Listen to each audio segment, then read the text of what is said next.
ओम शांति। 13/4/73। भक्त और भावना का फल। विश्व कल्याणकारी, सर्वशक्तिवान, वरदाता, सर्व आत्माओं के पिता और भावना का फल देने वाले भगवान बोले, जैसे भक्तों को भावना का फल देते हैं, वैसे ही कोई आत्मा भावना रखकर तड़पती हुई आपके पास आए कि जी दान दो, वह हमारे मन को शांति दो, तो आप लोग उनकी भावना का फल दे सकते हो। उन्हें अपने पुरुषार्थ से जो कुछ भी प्राप्ति होती है, वो तो हुआ उनका अपना पुरुषार्थ और उनका फल। लेकिन आपको कोई अगर कहे कि मैं निर्बल हूं, मेरे में शक्ति नहीं है, तो ऐसे को आप भावना का फल दे सकते हो। बाप को तो पीछे जानेंगे, जबकि पहले उन्हें दिलासा मिले। लेकिन यदि भावना का फल प्राप्त हो सकता है, तो उनकी बुद्धि का योग डायरेक्शन प्रमाण लग सकेगा। ऐसी भावना वाले भक्त अंत में बहुत आएंगे। एक है पुरुषार्थ करके पद पाने वाले, वो तो आते रहते हैं, लेकिन अंत में पुरुषार्थ करने का ना तो समय रहेगा और ना आत्माओं में शक्ति रहेगी। ऐसी आत्माओं को फिर अपने सहयोग से और अपने महादान के कर्तव्य के आधार से उनकी भावना का फल दिलाने के निमित्त बनना पड़े। वे तो यही समझेंगे कि शक्तियों द्वारा मुझे ये वरदान मिला, जो गायन है नजर से निहाल करना। जैसे बहुत तेज बिजली होती है, तो स्विच ऑन करने से जहां भी बिजली लगाते हो, उस स्थान के कीटाणु 1 सेकंड में भस्म हो जाते हैं। इसी प्रकार जब आत्माएं अपने संपूर्ण पावरफुल स्टेज पर हो और जैसे कोई आया और 1 सेकंड में स्विच ऑन किया, अर्थात शुभ संकल्प किया, अर्थात शुभ भावना रखी कि इस आत्मा का भी कल्याण हो, यह है संकल्प रूपी स्विच। इनको ऑन करने अर्थात संकल्प को रचने से फौरन ही उनकी भावना पूरी हो जाएगी। वे गदगद हो जाएंगे, क्योंकि पीछे आने वाली आत्माएं थोड़े में ही ज्यादा राजी होंगे, समझेंगे कि सर्व प्राप्तियां हुई, क्योंकि उनका है ही कना दाना लेने का पार्ट। उनके हिसाब से वही सब कुछ हो जाएगा। तो सर्व प्राप्तियों को उनकी भावना का फल प्राप्त हो और कोई भी वंचित ना रहे।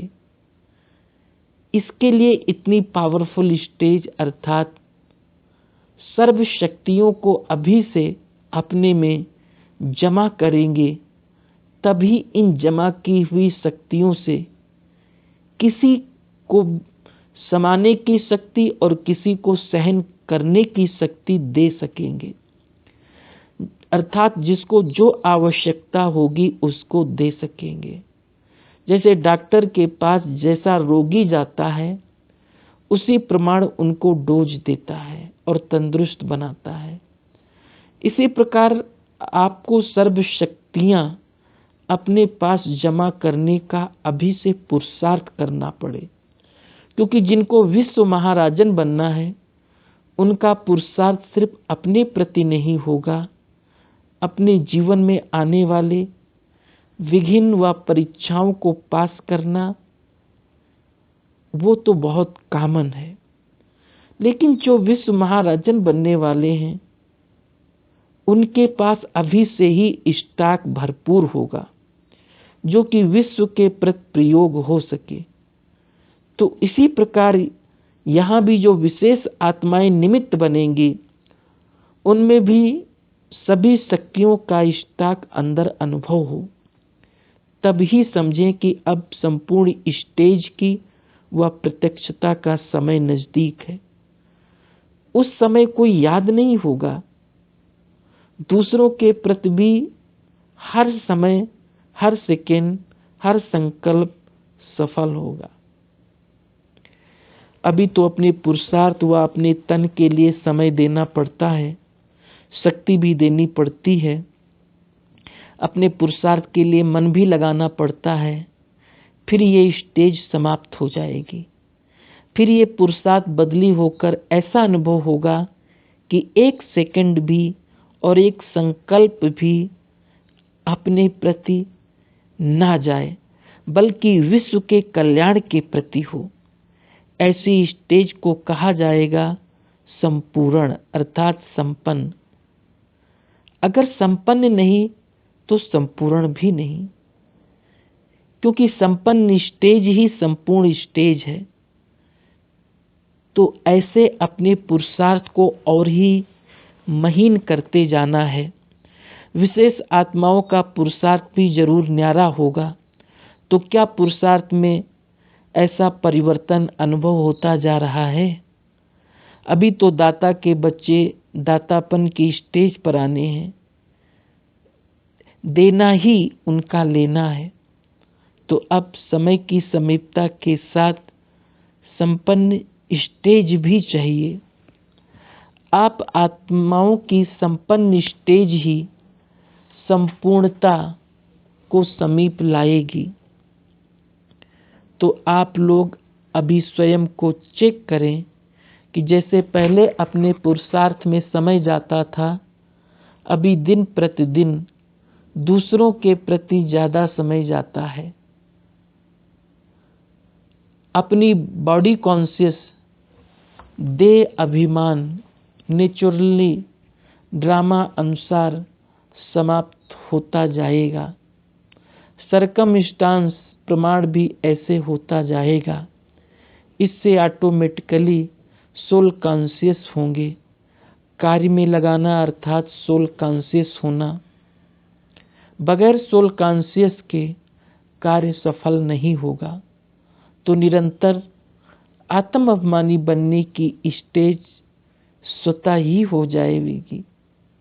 विश्व कल्याणकारी बने हो या आत्म कल्याणकारी बने हो, अपने हिसाब किताब करने में बिजी हो या विश्व की सर्व आत्माओं के कर्म बंधन व हिसाब किताब चुकतू कराने में बिजी हो, किस में बिजी हो? लक्ष्य रखा है सदा विश्व कल्याण के प्रति तन मन धन सभी लगाओ। अच्छा, ओम शांति। इस मुरली का सार, एक सेकंड भी और एक संकल्प भी अपने प्रति व्यर्थ ना जाए, बल्कि विश्व के कल्याण के प्रति ही हो। ऐसी स्टेज को कहा जाएगा संपूर्ण अर्थात संपन्न।